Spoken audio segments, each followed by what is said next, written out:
小球球居然是6级魔兽！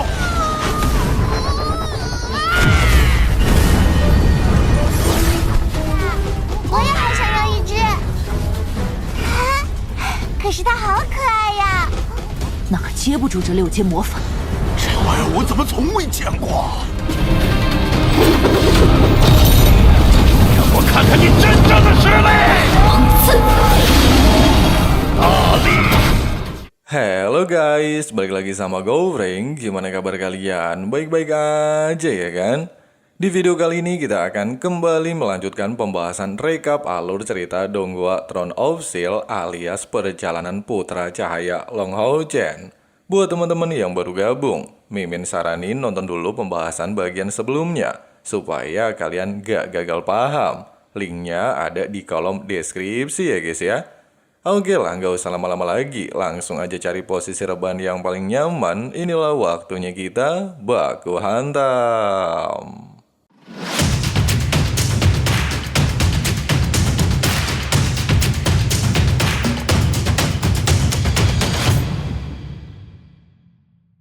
Di sebuah tempat yang merupakan lokasi rahasia tertidurnya 10 Raja Iblis, terlihat ada seorang iblis sedang menunggu bangkitnya salah satu Raja Iblis dari tidurnya. Benar saja tidak lama, seorang wanita iblis terlihat terbangun dari salah satu patung. Dia memiliki julukan Raja Iblis Penyihir atau Raja Roh Kematian, merupakan raja dari semua iblis penyihir. Menyadari jika Austin Griffin telah kembali muncul di dunia, Raja Penyihir berniat untuk membangunkan kekasihnya demi mencari keberadaan Austin Griffin dan memusnahkannya. 让我们一起去杀了他！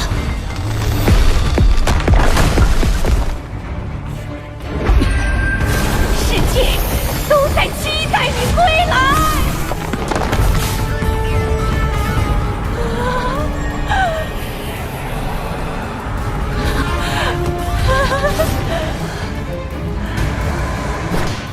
Dengan waktu singkat, Raja Penyihir berhasil membangkitkan kekasihnya, seorang kesatria Retribution Roh Kematian, merupakan raja dari semua iblis kesatria.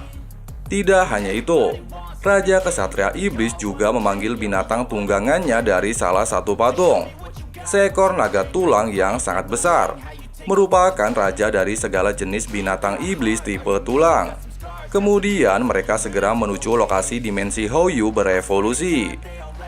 Di sisi lain, setelah Hao Chen berhasil mengalahkan sang kakek penyihir dengan bantuan kekuatan kutukan Houyu, Hao Chen akhirnya kembali tersadar.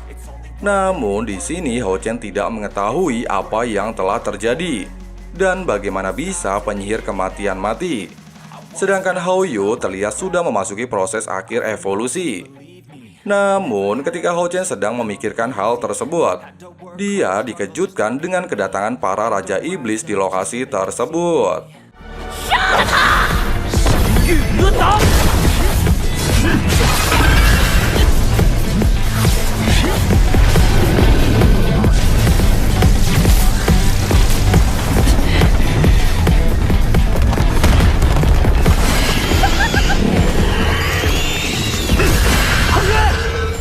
Untungnya ketika dalam kondisi terdesak, bahkan Hao Chen tidak mampu menghadapi serangan dari ketiga Raja Iblis.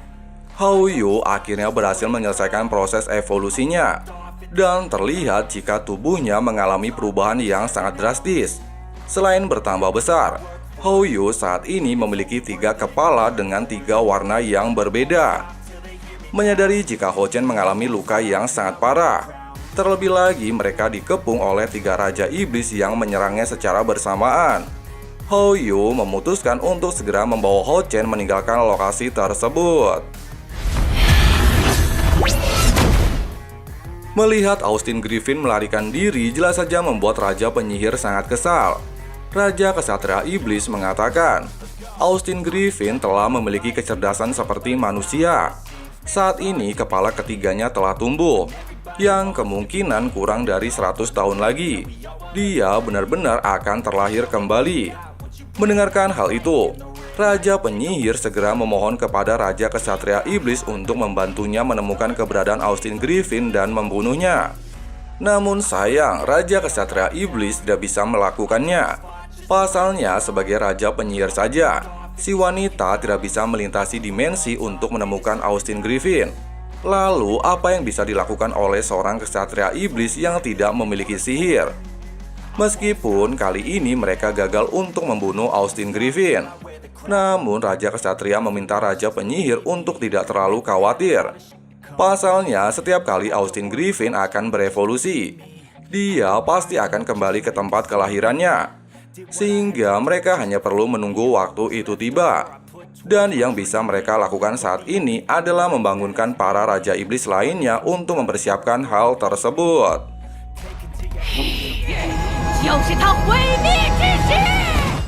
Singkat cerita, Hao Chen akhirnya kembali ke dunia manusia bersama Hao Yu. Pada awalnya, Sai Er ingin menyerang binatang yang mengikuti Hao Chen. Namun Yehua mengatakan, jika binatang itu adalah rekannya yang sedang mencoba untuk menyembuhkan luka dalam diri Hao Chen.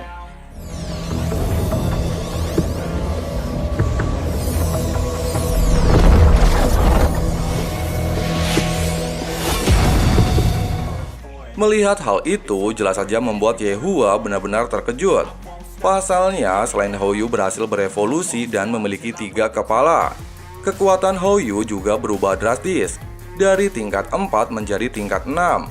Benar-benar binatang iblis yang sangat misterius. Tidak lama, Hao Chen akhirnya kembali tersadar, dan langsung dihampiri oleh Sai Er yang terlihat sangat cemas dengan kondisinya. Kemudian, Hao Yu terlihat menghampiri Hao Chen, dan terlihat sangat senang jika kakaknya baik-baik saja. Nah, dikarenakan kepala ketiganya memiliki warna mata hijau, Hao Chen memberikan julukan Xiaoxin. Namun, menyadari jika di tubuh Hao Yu masih memiliki 2 run yang tersisa, Hao Chen menduga jika Hao Yu masih bisa berevolusi dan menumbuhkan 2 kepala lagi.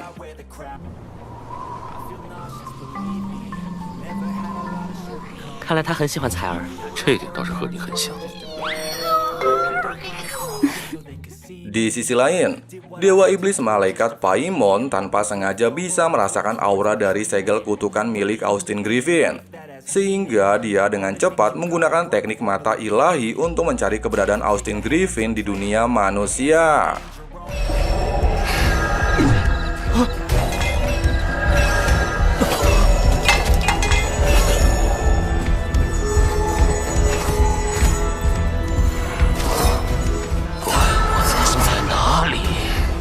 Bentar, 你怎么不说话呀？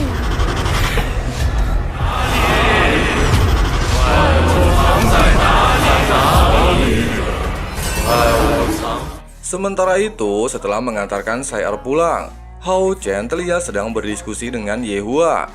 Namun sayangnya setelah mengingat semua kejadian yang dia alami, Hao Chen tidak mau menceritakannya kepada gurunya. Pasalnya identitas Hao Yu sangatlah berbahaya jika tersebar luas. Yehua kemudian menjelaskan, dikarenakan Hao Chen telah menghilang selama 2 hari, maka dia juga secara otomatis tidak mengikuti 2 pertandingan kompetisi. Di tengah percakapan, tanpa terduga mata ilahi dari Dewa Iblis Malaikat sudah sampai ke tempat Hao Chen. Namun sayang, dia tidak menyadari jika binatang yang bersama Hao Chen adalah Austin Griffin. Secara bersamaan, Kaisar Iblis Feng Xiu mendatanginya untuk mendapatkan informasi mengenai Austin Griffin. Tapi sayang, Dewa Iblis Malaikat belum menemukan keberadaannya, yang artinya Austin Griffin masih menyembunyikan identitasnya. Oleh sebab itu, Feng Xiu memerintahkan Dewa Iblis Malaikat untuk segera turun ke dunia manusia mencari keberadaan Austin Griffin. Beberapa saat kemudian, Hao Chen terlihat sedang merenung di kamarnya. Pasalnya, untuk bisa memasuki babak 16 besar, dirinya harus bisa memenangkan 6 pertandingan yang tersisa, sehingga dia bisa memiliki kesempatan untuk kembali berhadapan dengan Yang Wenzo. Meskipun saat ini Hao Yu sudah kembali, namun sayang senjata dan perlengkapan Hao Chen sudah rusak parah pasca melindungi Hao Yu berevolusi. Terlebih lagi, selain memiliki binatang tunggangan yang belum ditunjukkan selama bertanding, Yang Wenzo juga memiliki tungku roh suci. sehingga pasti akan sulit untuk menghadapinya. Oleh sebab itu, sebelum bertemu dengan Yang Wenzo, Hao Chen berniat mencari beberapa perlengkapan dan senjata yang bagus di dalam cincin warisan, serta mempelajari beberapa teknik baru untuk mengalahkan Yang Wenzo. Keesokan harinya, dengan penampilan yang baru dan berbeda dari sebelumnya, Hao Chen terlihat berjalan menuju arena pertandingan. Tidak lama Yehua menghampirinya dan terlihat terkejut dengan penampilan Hao Chen. Pasalnya selama 10 tahun saja, dirinya tidak pernah mengganti pakaiannya. Hao Chen menjelaskan jika pakaian yang dia gunakan berasal dari pemberian Sire. Singkat cerita, babak terakhir hari keempat kompetisi pemburu iblis akhirnya diumumkan, di mana pada babak pertama, Lang Hao Chen harus menghadapi Huang Yi, seorang penyihir elemen bumi tingkat 5, yang dikatakan telah memenangkan 3 pertandingan secara beruntun. Tidak lama, tetua Lauren terlihat memasuki arena dengan tubuh penuh luka. Melihat hal itu, salah satu tetua segera menyembuhkan luka di dalam tubuhnya. Lauren menjelaskan, sebelum menuju arena, dirinya harus menghadapi beberapa anak iblis, sehingga membuatnya sedikit terlambat datang ke arena pertandingan. Mendengarkan hal itu, para tetua beranggapan jika situasi semakin kacau.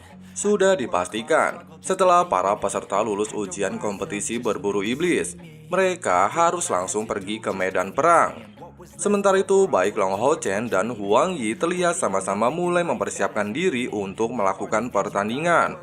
Namun, ketika wasit ingin memulai pertandingan, Huang Yi yang melihat jika perisai Hao Chen mengalami rusak yang cukup parah, berniat untuk memperbaikinya. Namun sayang, niat baik dari Huang Yi ditolak oleh wasit. Hao Chen juga menjelaskan, untuk memperbaiki perisainya membutuhkan energi yang cukup besar. Jika dia melakukannya, maka hal tersebut akan tidak adil untuknya. Wasit juga menegaskan, jika Huang Yi berniat untuk membantu Hao Chen memperbaiki perisainya, maka dia bisa lakukan hal itu setelah pertandingan selesai, sehingga tidak menunda pertandingan. Bahkan niat Huang Yi itu menjadi bahan ledekan beberapa kesatria lainnya. Namun salah satu kesatria asasin mengatakan, jika mereka bisa memiliki seorang rekan penyihir, maka hal tersebut pastilah sangat menguntungkan. Terlebih lagi Huang Yi berada di tingkat 5. Namun kali ini Hao Chen pasti akan kesulitan untuk melawannya. Selain senjatanya telah rusak, dia juga tidak menggunakan baju zirah. Tidak lama, wasit akhirnya memulai pertandingan. Menyadari jika perlengkapan bertarungnya telah rusak, terlebih lagi efek samping pil peledak masih belum hilang, sehingga menyebabkan energinya berkurang setengah. Hao Chen bertujuan untuk menyerang terlebih dahulu, sementara Huang Yi dengan cepat menggunakan teknik pertahanan magnet ganda positif dan negatif. 他整个人的气质都和刚刚完全不同，好强的魔法波动！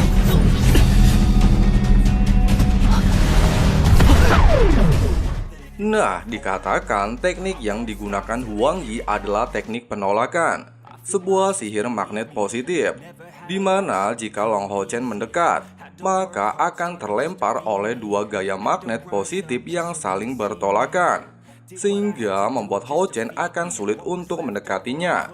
Terlebih lagi, jika seorang kesatria harus melawan seorang penyihir dari jarak jauh, maka hal tersebut semakin tidak menguntungkan. Menyadari jika Huang Yi bisa bertahan dengan teknik tersebut selama 1/4 jam, Hao Chen mencoba untuk mematahkan tekniknya dengan kombinasi serangan tingkat 5 dan dilanjutkan dengan teknik Angel Blessing untuk melindungi dirinya dari teknik magnet milik Huang Yi.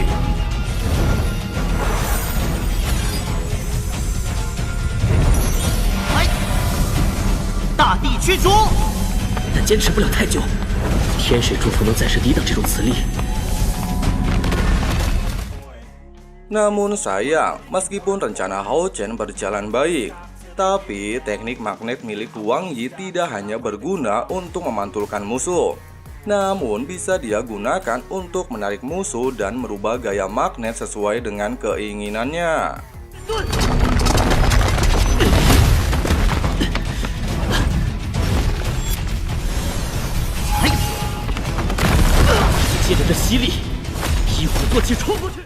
Menyadari jika dirinya tidak memiliki peluang untuk mendekat, Hao Chen dengan cepat menggunakan teknik mana cair untuk melepaskan serangan beruntun ke arah Huang Yi.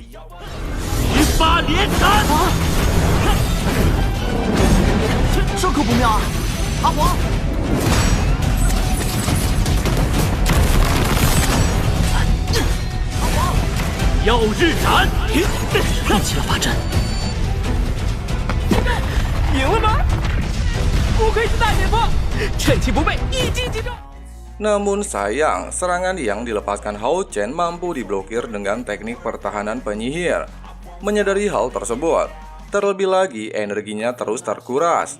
Hao Chen dengan cepat menggunakan tungku roh suci untuk membatasi gerakan Huang Yi dan menyerangnya dari jarak dekat. Namun tiba-tiba...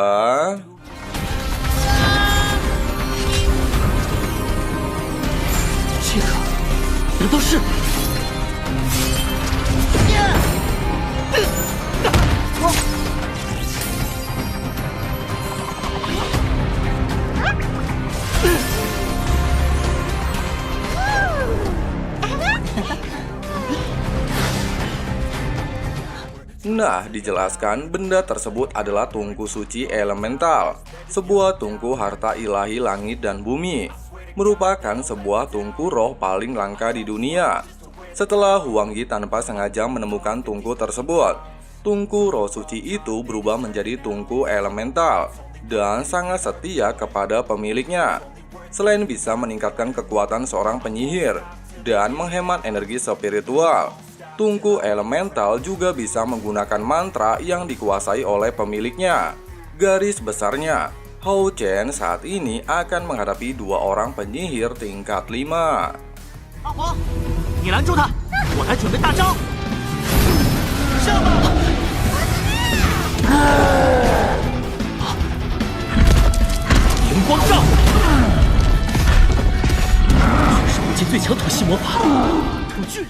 Meskipun Hao Chen telah mengeluarkan sebagian besar kekuatannya untuk menyerang, namun sayang pertahanan golem tanah sangatlah kuat, bahkan tidak meninggalkan goresan sedikit pun.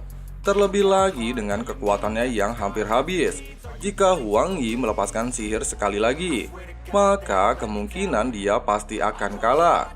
Oleh sebab itu, Hao Chen hanya bisa bertaruh dan menggunakan kekuatan terakhirnya untuk menyerang golem tanah.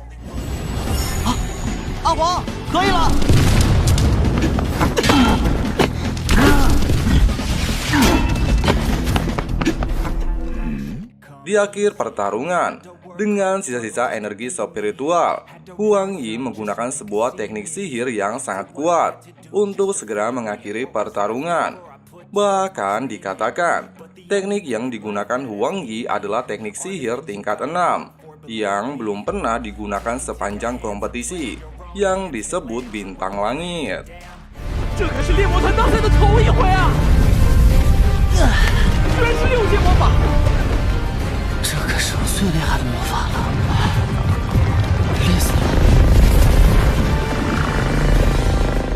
Pada awalnya, para tetua beranggapan jika pertandingan tersebut sudah bisa dianggap berakhir.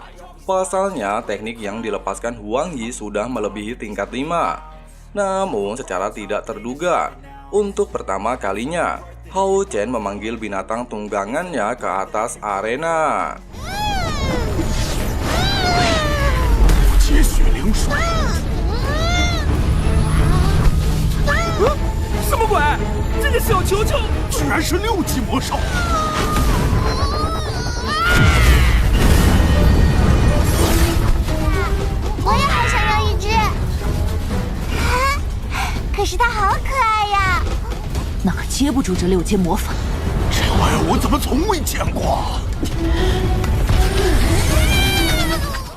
Melihat jika binatang iblis milik Hao Chen memiliki 3 atribut sekaligus, jelas saja membuat seluruh tetua benar-benar terkejut.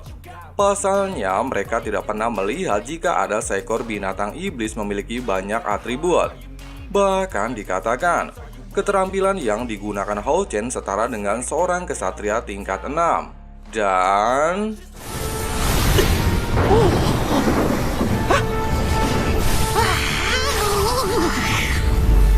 光明之火的大范围控制，焰杀！玄龙剑！这叫火焰龙卷风。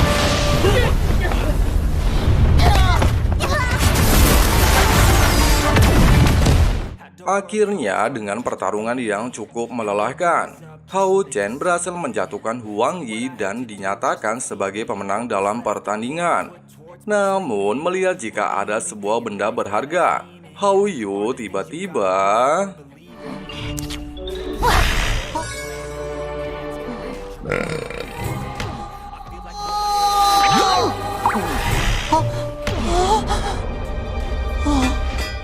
Melihat hal itu, Hao Chen segera meminta Hao Yu untuk mengeluarkan tungku elemental dari mulutnya. Tapi sayang, Hao Yu tidak mendengarkan ucapannya, sehingga Hao Chen dengan pintar menunjukkan makanan kesukaannya. Alhasil, Hao Yu akhirnya mau melepehkan tungku milik Huang Yi. Tidak lama, wasit kembali menyatakan jika Hao Chen dinyatakan sebagai pemenang pertandingan dan memiliki 4 poin. Singkatnya, Hao Chen bergegas menghampiri Huang Yi dan meminta maaf atas tindakan yang dilakukan Hao Yu. 快去啊！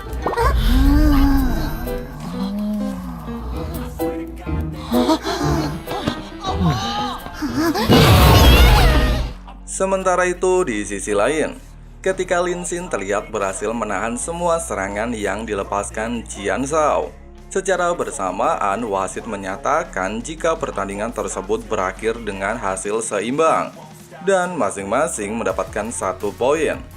Setelah pertandingan selesai, Lin Xin sempat menyombongkan dirinya, di mana pertahanan miliknya memanglah sangat kuat, sehingga siapapun yang akan menjadi rekan satu timnya, maka mereka pastilah sangat beruntung. Li Xin yang mendengarkan hal tersebut seketika teringat dengan percakapan mereka, di mana sebagai seorang penyihir, Lin Xin memanglah hanya bisa mengandalkan pertahanan saja dan tidak bisa menyerang. Mengingat hal itu, Li Xin beranggapan jika Hao Chen memilihnya menjadi rekan satu tim, maka Hao Chen pasti akan sangat dirugikan. Ye Hua menegaskan untuk tidak terlalu memikirkan hal tersebut. Pasalnya dia masih tidak tahu apakah Hao Chen bisa masuk ke dalam 3 besar. Tidak lama wasit mengumumkan pertandingan kedua. Zheng Sai-er akan menghadapi botak biadab Saitama, maksudnya Sima Xian, dan meminta kedua peserta untuk memasuki arena pertandingan. Mengetahui hal itu, Lin Xin menduga jika si botak nyeleneh pasti akan bertukuk lutut di hadapan Zheng Sai-er yang merupakan orang terkuat dari kuil assassin.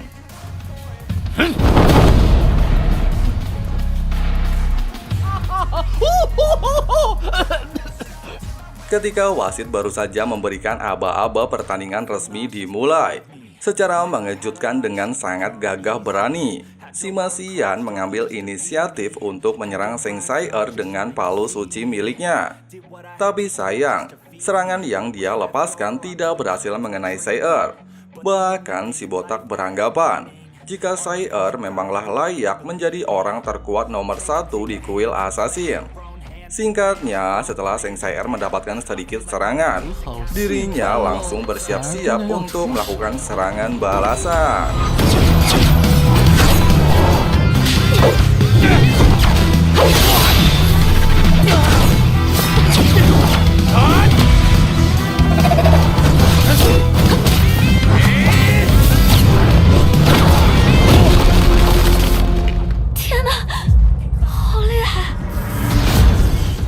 Melihat jika Sima Xian mampu dijatuhkan dalam 1 kali serangan, jelas saja membuat Lin Xin terlihat sangat bahagia di atas penderitaan si botak. Bahkan dirinya berniat untuk merekam penampilan Sima Xian yang sangat memalukan dalam pertandingan tersebut.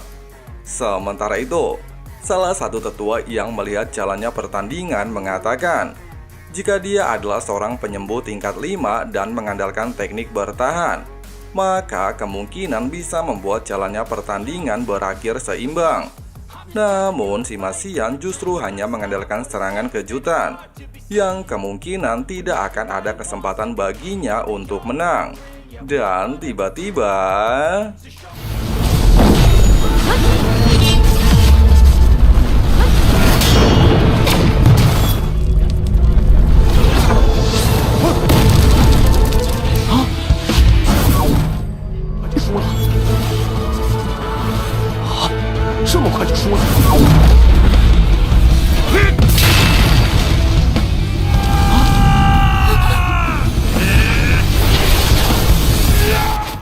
Melihat keterampilan yang digunakan Sima Xian jelas saja membuat beberapa tetua sangat terkejut.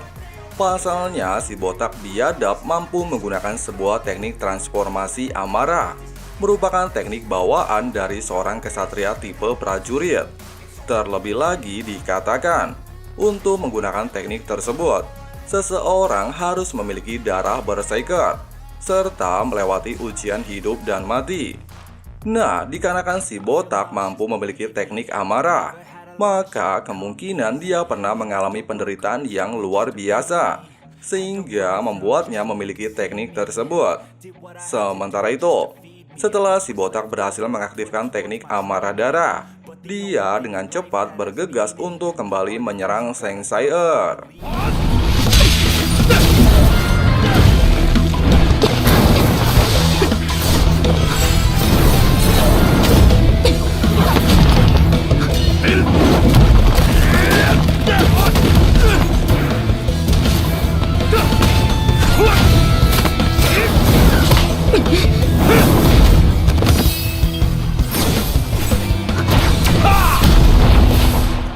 Meskipun Sima Xian berhasil menekan Zheng Sai-er dengan tekniknya, namun salah satu tetua mengatakan jika transformasi tersebut masihlah sangat lemah. Terlebih lagi, Zheng Sai-er juga belum sepenuhnya mengerahkan kekuatannya. Sementara itu di arena pertandingan, Zheng Sai-er mengatakan jika dirinya bisa merasakan jika kekuatan Sima Xian akan segera habis. Mendengarkan ucapan tersebut, seketika membangkitkan gairah gaya bertarung Sima Xian. Bahkan dia berniat untuk menunjukkan sebuah serangan terkuat yang dia miliki.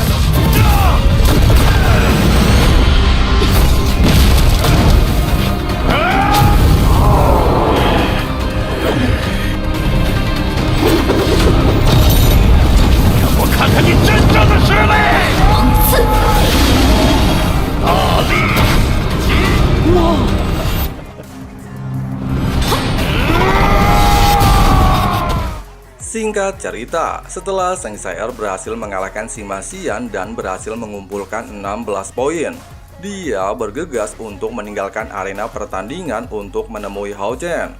Sesampainya di lokasi tersebut, Hao Chen menanyakan pertandingan hari ini.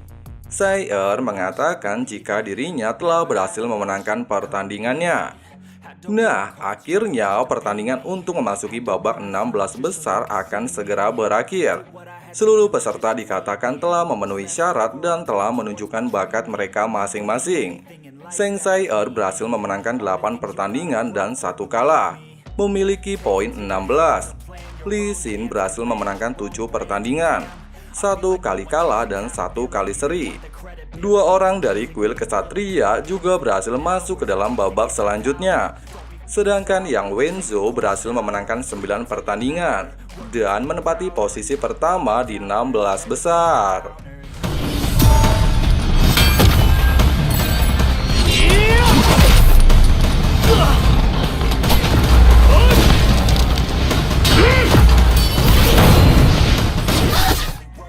Setelah melihat hasil data dari keseluruhan para peserta, Hao Chen beranggapan untuk mendapatkan posisi terakhir saat ini pastilah sangat sulit. Terlebih lagi, poin dirinya bersama Wang Yuan memiliki kesamaan, yang menandakan jika tempat terakhir untuk memperebutkan posisi 16 besar bisa dipastikan tinggal dirinya dan Wang Yuan. Sehingga Long Hao Chen berjanji kepada Zheng Zai'er jika dirinya pasti akan bisa memenangkan pertandingan tersebut.